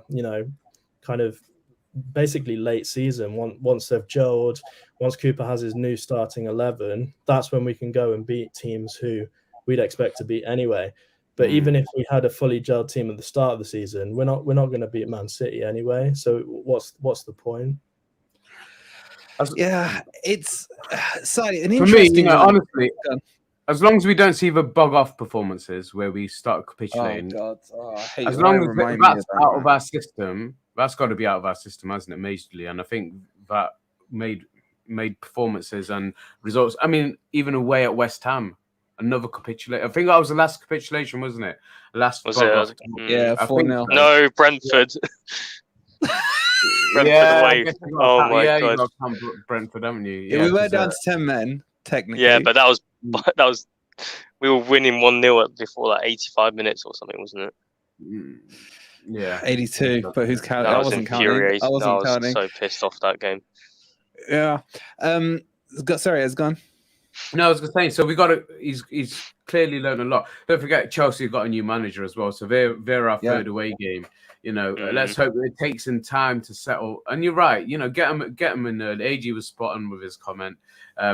But you know what? We can talk about this all day, and we'll be close to what actually happens. We're going to be positive anyway, aren't we? Because at the end of the day, this is second season now. Whether we get second season syndrome but for that not to happen, Cooper has to have a plan B. He has to have a different way of playing.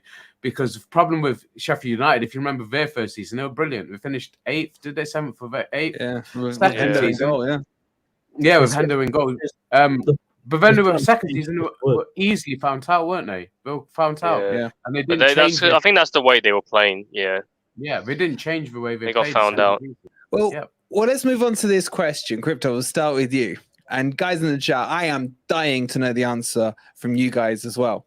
What are your expectations for this coming season, both in terms of playing style and position? What would be your expectations. So, Crypto, I'm going to chuck you straight in at the deep end. Boys, I'm coming to you with the same question.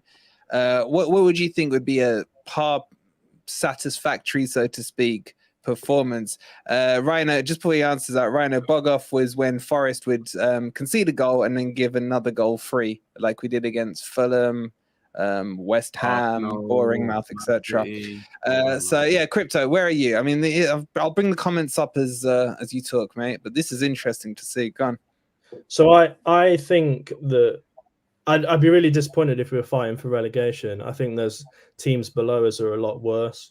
Sheffield United and Luton, I can't see them staying up. I think we've got a solid team now. If we can play in terms of play style, if we can play like we did the second half against, I think it was Brighton, where we actually just went out and tried to attack. Yeah, I want to see that. I mean, low block can work sometimes against some of the really good teams like Man City, etc. Yeah. But this season, I want us to try and score more goals. We know people like Taiwo. I think he scored, was it 6 goals in the last 4 games, which is just unbelievable. I just want us to go out there and try and score some more goals this season. And then I think one of the crucial things we need to look at is our away form, because our away form last season was just dreadful. And for me, it's got to be something psychological. How can we be so home and so poor away? So Cooper really needs to get that fixed. But look, he'll have learned a lot from last season, but I can't see that we'd be in a relegation battle. At least I hope Don't not. say that, mate. Jesus. I think we've built a good foundation. I think we're going to be okay. And it's hard to say because Leeds, I didn't think were going to be in the relegation battle this year, and I think their chairman said there's no way of it's impossible for Leeds to get relegated. Yeah, look what happened, and as Wolverine said, Leicester as well. Yeah, there's plenty of Forest Leeds matches, and we've owned them 3 or 4-0 sometimes. I know not recently, but look, we beat Leicester as well, didn't we, in the cup? So Leicester was an aging team. They hadn't replaced some of their star players. I mean, like Vardy, for example, he was brilliant when he was in his prime, but what is he now? 36. He hasn't got the legs on him anymore to get past defenders. He could still get him behind Cook, though, couldn't he? I could get him behind Cook and roll over him. So go on, Crypto. Where's your position then? I guess position. What would be a good par for you? Not what you're predicting. What would be a good par score?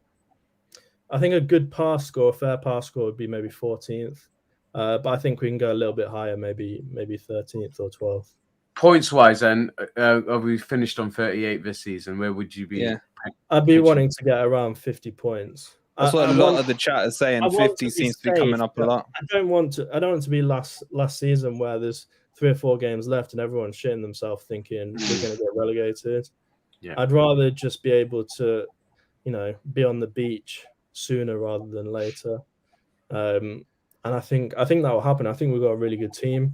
And going back to the start of the conversation, if there are big decisions, like let's say Johnson does get sold, then that will have a big impact, because then Cooper will be trying to change the team again around a different player. So something like that. Look, I don't want Johnson to get sold. I just think if money talks, then he would at a certain price. But obviously, no Forest fan wants to see him leave. Because we did build that good foundation, and if we have a good pre-season, we can continue it going into this season. And also, I don't want to see any more predictions from Dino about who's going to score a 35-yarder, because with that game, Shelby wasn't even on the bench. So unless he properly jinxed Shelby, didn't he? Because we haven't seen Shelby. Don't be saying no jinxery, man. Say and Dina Jinx or Jinxadina or whatever. I can't think of one. The chat will come up with one, no doubt. We'll set them off. Sai, what about you, mate? What's par for you? A lot of the chat saying 50 points is where they're. It's a bit. That's a bit ambitious. I think that's a bit. Really? Ambitious for us, yeah. Is it? Is it? 40 points plus is more than good enough this season, man.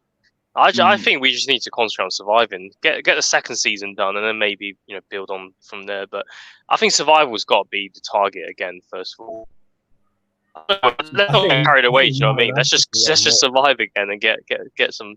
Try and cement that place in the Premier League. You know, we don't want to start throwing it away and getting a bit too ambitious and then end up like Leicester or something. Get relegated and then down to the Championship.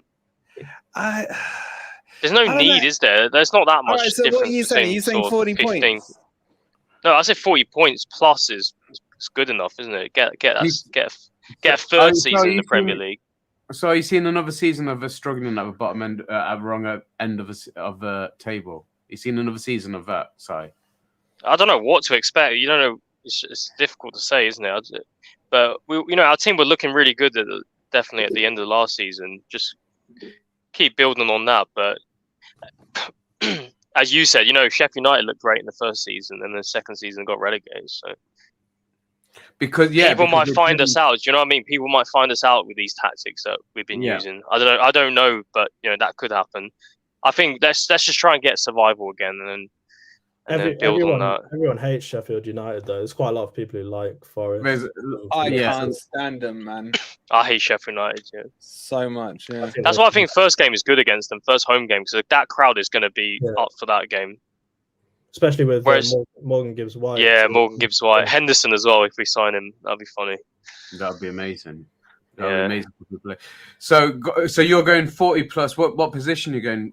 Sorry, for this season, like 15th, something like that. I'll take that. 15th. Wow. I'll take 17th. To be honest, like anything, stay up in the Premier League. Simon, it was stressful last season, man. I know. That's what. I know. But that's what I'm saying. If somebody offered me that right now, 17th, I'll take it. If they guarantee me that we're surviving, it's all about the survival at the moment for me. Let's not get too carried away. Do you know what I mean? Wait till you come to me with this question, then. I'm 17th. Go on, sorry, Crypto, I was just going to say, if we come 17th, like, what season are we aiming to go better? I'm not saying I want that. I'm just saying I'll take that. Good question, though. Answer the question, so I don't avoid it. What was the question?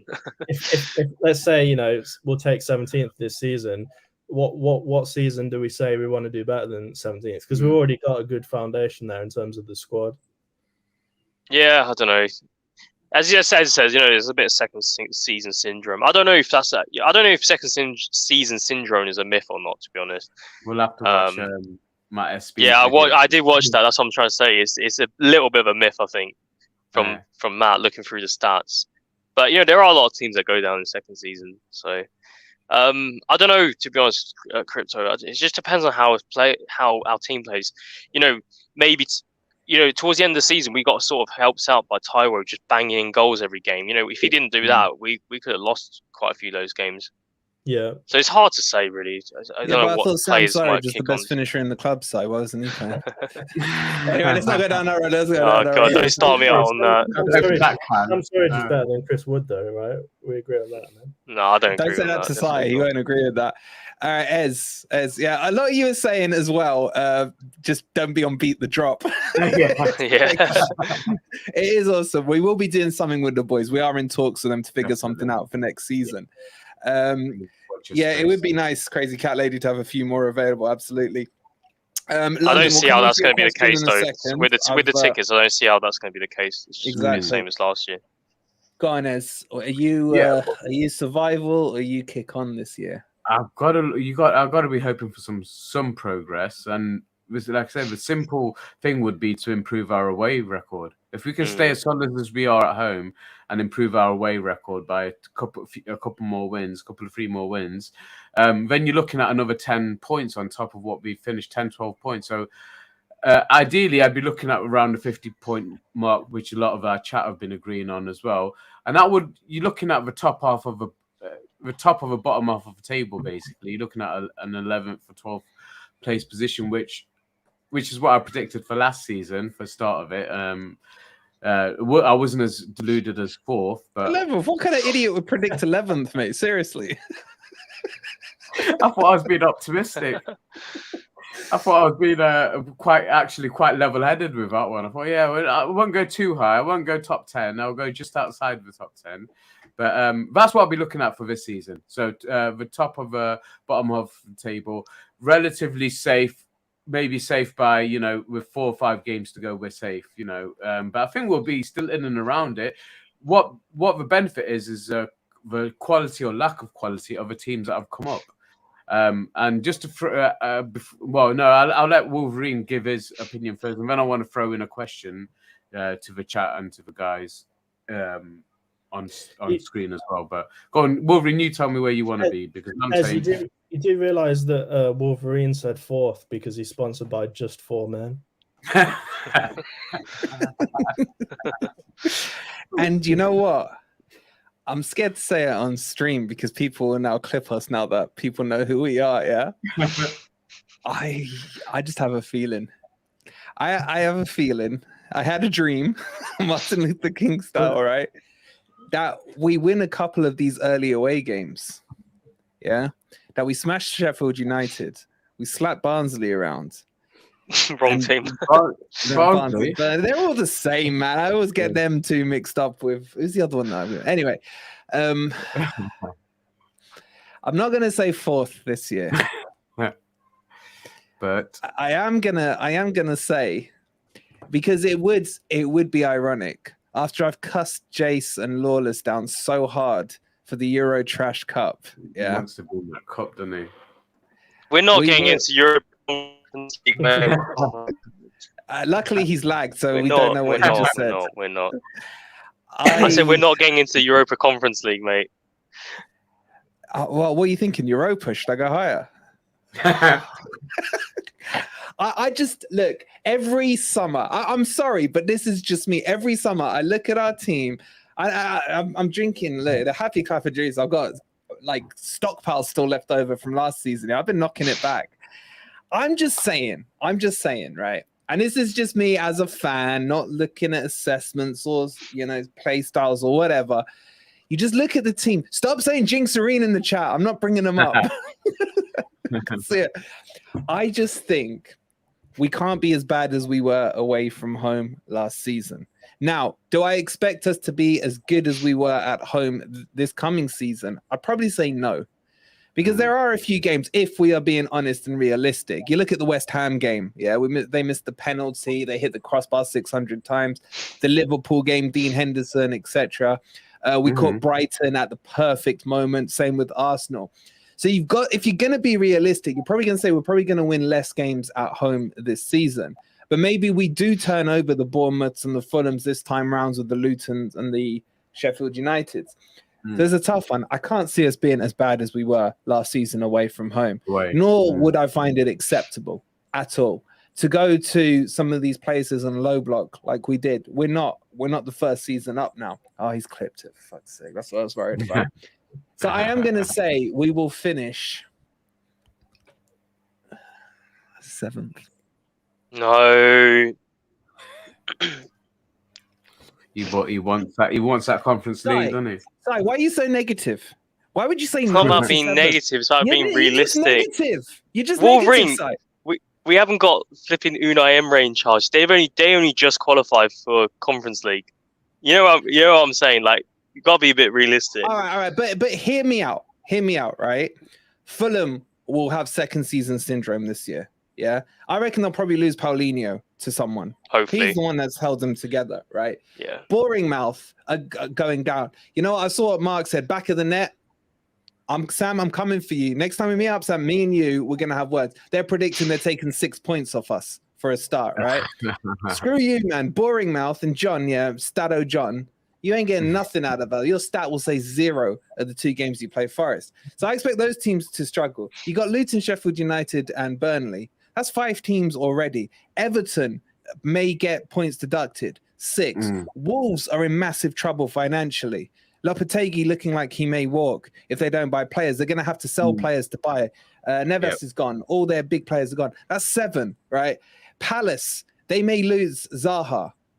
That's 8. Yeah. Yes, they've still got Eze and Elise, but I reckon they may get picked up. Yeah, you still got another 5 teams to go.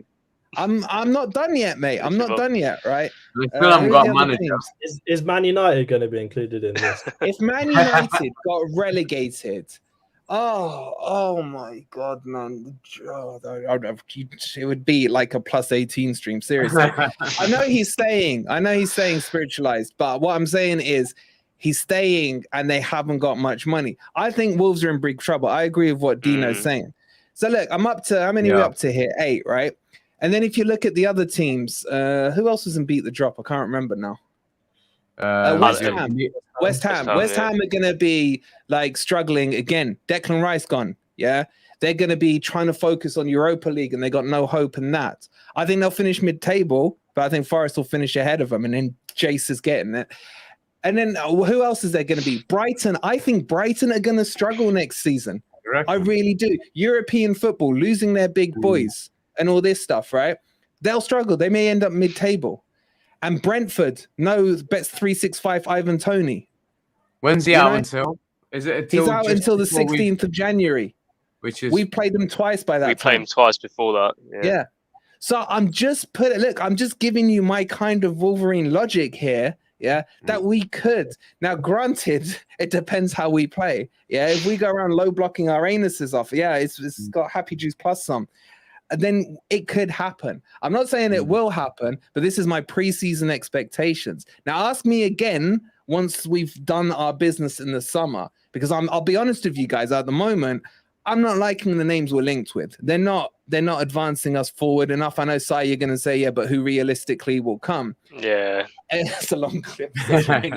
But I'm just saying, right, we are a Premier League team. And I go back to the days where, before my time, where we came up, won the league, won Europe, yeah? Even in my time, if I wasn't 21, I'd be saying, remember when we came up, finished 3rd in the league? Yes, I know it's different times, but I'm just saying, the Premier League is a weird place, yeah? Who expected Brighton to do the double over Brentford to do the double over Man City last season, you know, and all these weird results that can come up. We can do these. We've learned, and we should be developing now. And that's where I am with it. I hope you're right, mate. Obviously, I hope you're right. I would love to, like, go. You don't want me no, I would love to go to Europe and watch Forest. That would be amazing. No. If we finish 7th place, I'll dye my hair blonde like Brennan Johnson. Yeah. No. Well, if we finish where? 7th. Yeah. Okay. 7th. We'll clip someone that. Clip it.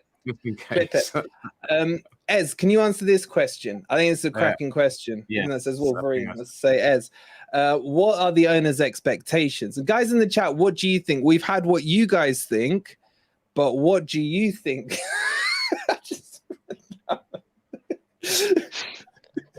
long clip. What do you think about where Marinakis is? Bearing in mind, he did cheekily say to what's that guy on TalkSport called? I forgot his name. Jim White. Is it Jim White? Yeah. He said to him, he's looking for European football. What do you guys in the chat think Marinakis, the Greek father's expectation is, and what do you reckon is? Yeah, I don't think he's going to take another season of us struggling at the wrong end of his table, to be honest, and certainly won't be putting up with the away performances, because obviously that was a massive Achilles heel for us, because we had no confidence in our away form at all. You know, we just wrote off those games. So his ambition is going to be, he's going to be looking to obviously push us forward. He's not going to settle for it. But he's got to put his money where his mouth is again. Unfortunately, I think you guys kind of touched it yourself, Wolverine. The players that we're being linked with, the players that we're being linked with, really aren't inspiring me so far.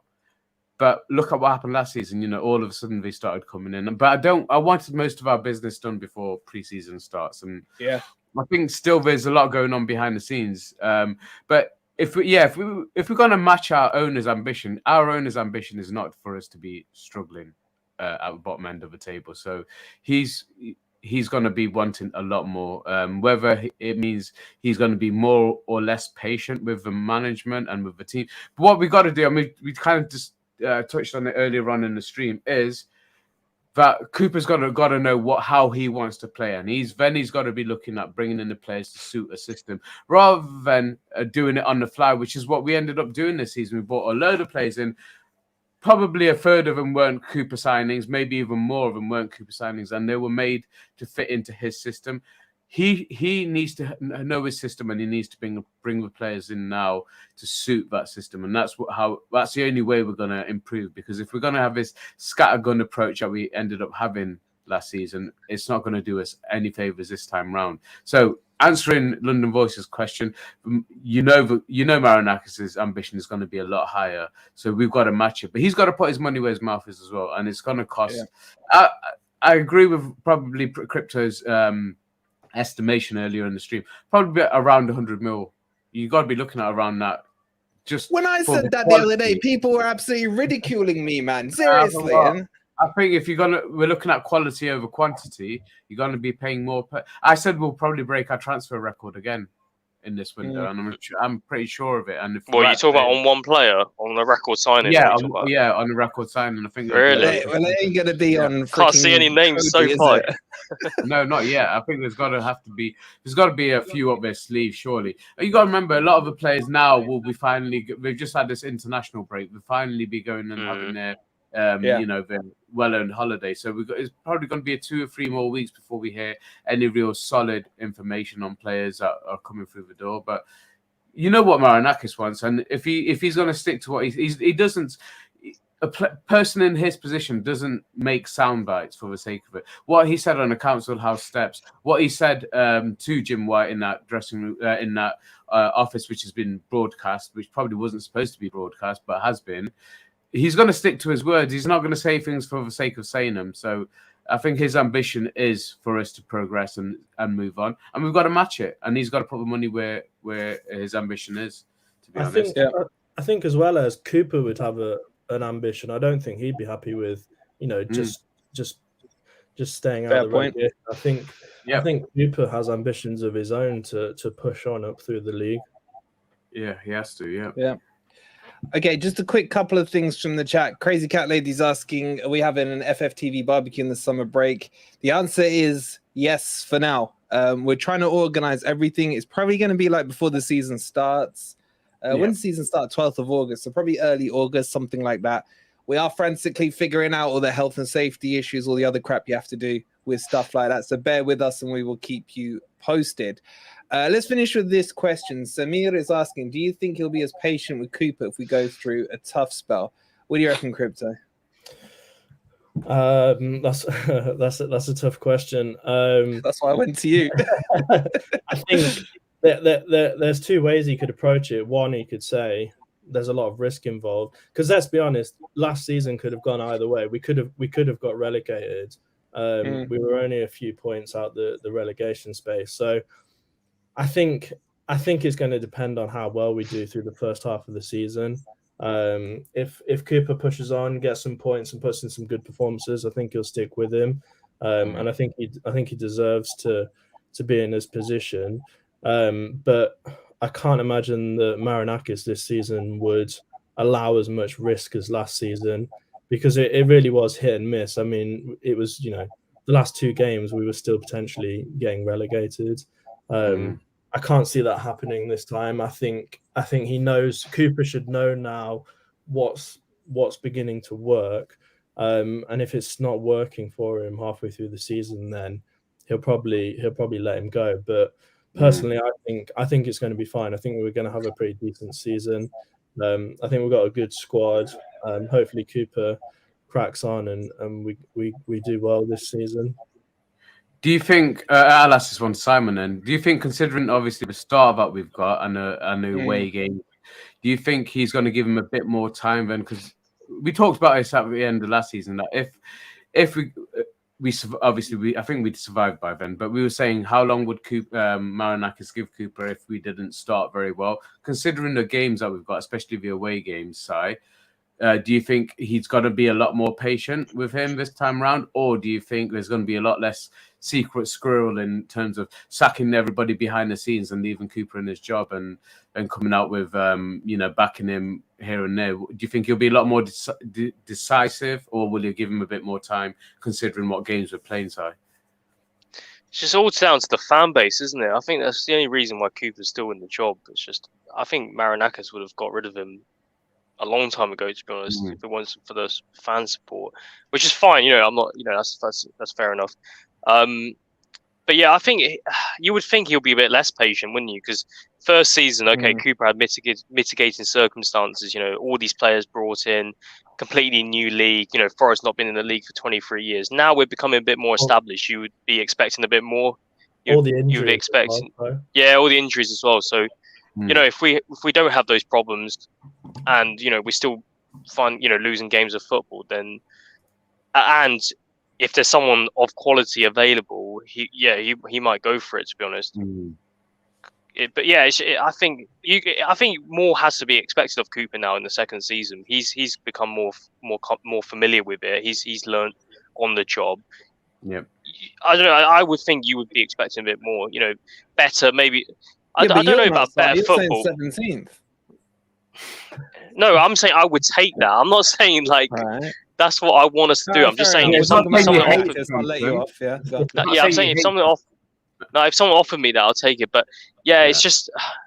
I mean, you could have the argument where we need to improve our style of football, or whatever. I'm not that bothered about style of football. I just watch football. I don't watch football for entertainment. I just watch football for the. That's mad because that's all I watch football for. Really? No, it's all about the results, mate. I want that. I want that, that feeling at the end of the game where we've won a game. I don't care if it's a 1-0 or I would rather win 1-0 than lose, 4-3 or 5-4 or something. You look pretty passionate on TV, Simon, when you're giving their defender. That was Trossard, wasn't it?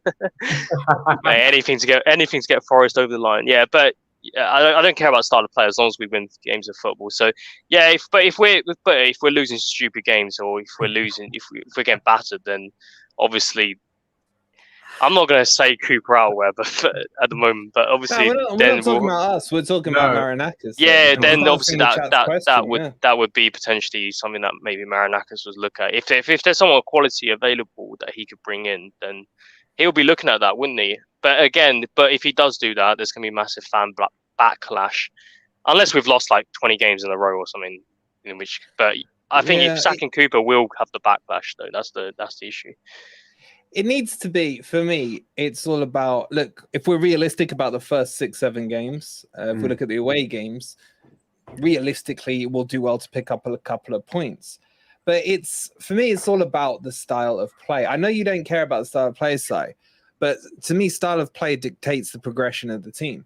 And if you're starting to see an identity, I think identity is the key word. Identity, yeah. Because you don't mind counter-attacking. You don't mind counter-attacking. I don't mind counter-attacking. If we wanted to play like Brentford do, who are probably a really good example of counter-attacking football, they don't play deep and they have different tactics for each team. They target teams sometimes with long balls, sometimes they pass through them, etc.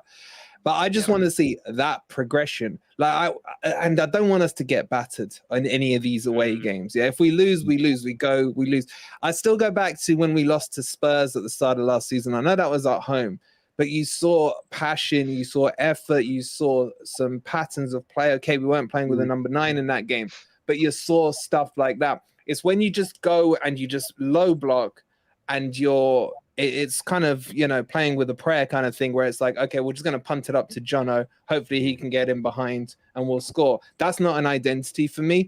So I want to see that identity. If the identity is counter-attacking football, fine. To me, that's a step up from low block. If we see park the bus, low blocking football, and we're just 18% possession again, that's going to be found. The problem is that's going to be found out really quickly this season in the Premier League. You will get away with that in the first year, but what you'll tend to find is teams will maybe hold back 2 or 3 players in their own half as insurance policies rather than playing everyone up to the halfway line. And that in itself would solve the problem of how we played our football. So, it has to be some progression. We are now a Premier League team, and I want us all to look at Forest as a Premier League team, and we belong here. And the proof for me of belonging here is trying to go toe-to-toe. I'm not saying go-to-toe with Man City. I'm saying if we're coming up against a Fulham or a Bournemouth or a Villa or whatever, let's put them to the sword, really go for the game and see if we can win it. We won't win them all. We won't lose them all. But I just want to see that. That's where I am with it. So I can take losing. For God's sake, I've seen Forest lose enough and heartbreak me time and time again. Yeah, we're used to it. What I can't take is going in there with the attitude to want to lose. The end of the season for me was whatever, get us over the line and we reassess and regroup over the summer. But now let's see what we do in the summer window. Let's see how we progress with the players we come in. As I mentioned a few minutes ago, I don't like the players we've been linked to, apart from the likes of Tyler Adams, etc. And it's going to be an indicator of really how we're going to progress next season. The signings we make this summer are going to be key about the progression. Yeah. Dino makes a really good point there as well. Basically, First time for no false nine. I don't want to see a false nine. Oh yeah. I don't see Taiwo on the left wing either. I'd like to see. I mean, Chris Wood played on the bloody left wing at one point. Yeah, exactly. Cooper's got to sort out his substitutions for him next season, the depth of our play, and he's got to take Morgan Gibbs-White off corners. Yeah, but who's going on corners now? That's a question, isn't it? Loddy's not there. Scarpa's not going to be in the team. Well, maybe he will. We don't know yet. All right, if he's not in the team, who do you want on the set pieces? Loddy's gone as well, isn't he? Yeah, that's what I'm saying. Nico Williams can take a dead ball. Yeah, he won't be in the team. Well, he might be. He might be. You never know. But okay, I'm just looking at the time. We've gone way over what we were going to do. I think we'll wrap it up there. It's been a good discussion. I've really enjoyed the stream. I hope you guys in the chat have as well. A lot to cover off. Look, the window's just getting started. Before we go, we just got to shout this out. Go on, Ez. Yeah, guys. Look at this. Look at this. Look how we get treated. So obviously we did some work with the guys for the premiere, and we were given a little gift from nice. Tony Woodcock. But it's something that we're looking. Back it up a bit. It's something that we're looking at doing a collaboration with. So guys, look out for more details later on in the week. But we've got a little thing going on with Tony Woodcock, and we'll be looking at promoting some of that material through our website. So if you guys got interested in your own plaques, custom made, we'll be coming up with some designs as well that will be just FFTV related. So you guys, if you're looking at anything like that, nice little gifts. Also something nice to just put up on your wall. I'm just waiting to nail it in somewhere. But yeah, if you're interested in that sort of stuff, guys, we'll have more information from Monday onwards. So just look out for that within the next week or so, and then we'll give you the links and stuff for anything that you want to purchase yourselves. But yeah, look out for that, guys. Really nice little gift. And just very quickly as well, there's still 83 tickets, only 83 tickets left for the signed framed Brennan Johnson shirt. So make sure you click on the link. It's pinned in the chat, and it's in the description as well. Who knows? Is this going to be his last shirt? I doubt it. I hope not. Let's hope there's a fresh Adidas one coming for him next season. And by the way, if you haven't checked it already, we've leaked all 3 kits for you guys. It's on the community tab. We've got those are confirmed. Those are the kit colors now. So the home kit will obviously be red.